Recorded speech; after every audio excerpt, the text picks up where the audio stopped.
আসসালামু আলাইকুম গাইস, আমি দেখতে পাচ্ছেন আমি যাচ্ছি ডিম কুড়াতে আজকে। তো আজকে আমি আপনাদেরকে ডিম কুড়ানোর আগে মুরগিদেরকে দেখাই যে মুরগিদেরকে বেঁধে রাখছি এখানে। দেখেন এদিকে এখানে রাখছি নিয়ে এসে, আর কিছু বাইরে চলে গেছে। খাঁচাটা একটু আছে, নড়বড় আছে, যেমন এদিক দিয়ে বেরোয় আসে, কাঠ দিয়ে সুসি দিয়ে চিড়ে গেছে, এদিকে বেরোয় চলে আসে। তো দেখেন আপনি ছোট বড় সবাই আছে ভিতরে যারা ডিম পারে। ডিম আমি দেশি মুরগি আপনার ভালো করে চিনে দেশি মুরগি। হ্যাঁ, দুইটা মুরগি আছে পাকিস্তানি, দুটো না সরি তিনটা মনে হয় আছে, দুই তিনটা আছে পাকিস্তানি, আর ওগুলো সব দেশি মুরগি। আপনার দেশি মুরগি দেখলে চিন্তা করেন দেশি মুরগিগুলো দেখতে পাচ্ছেন। তো আমি আপনাদেরকে আজকে দেখাবো এরা যে ডিম পারে, ডিমগুলো কোথায় পারে আমি আপনাদেরকে দেখাই। এর আগের দিন দেখাইছিলাম ডিম এখানে পারা, এখানেও পারে ওখানেও পারে। তো আমি আপনাদের আজকে দেখাবো, দেখেন কোথায় ডিম পারছে, আপনারা দেখলে বুঝতে পারবেন। এই দেখেন আমি যে ঘর করে রাখছি ওদের থাকার জন্য ঠান্ডার সময় এখন। এই দেখেন আমি আপনাদের দেখাই। এই দেখেন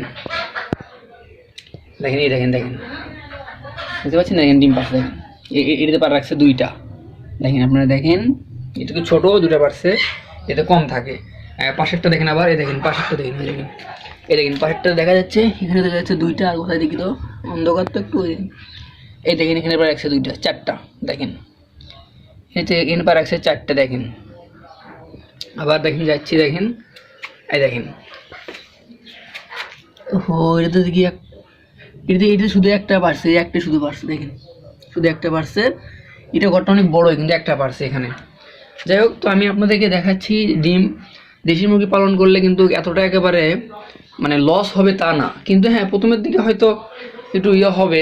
দেখেন আমি কীভাবে রাখছি এদেরকে ঠান্ডার সময়। এখন আপনারা যদি ভালোভাবে পালেন আমার মনে হয় লস হওয়াটা খুবই কম, কারণ দেশি মুরগিরা মানে খাবারও খুব কম খায়। আমি খাবার যেগুলো খাওয়াই সেগুলো হচ্ছে আপনার ধান খাওয়াই অত।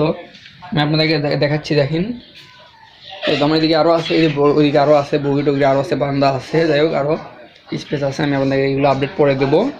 দেখেন আমি আপনাদেরকে দেখাই কি খাওয়াচ্ছি। আমি তো খাবার এখানে রাখি নাই সম্ভবত, যাই হোক খাবার রাখে নাই, দেখাতে পারতাম আমি আপনাদেরকে একটু খাবার রাখে নাই, কারণ আমি যদি এতটা বেশি খাবার খাওয়াই না।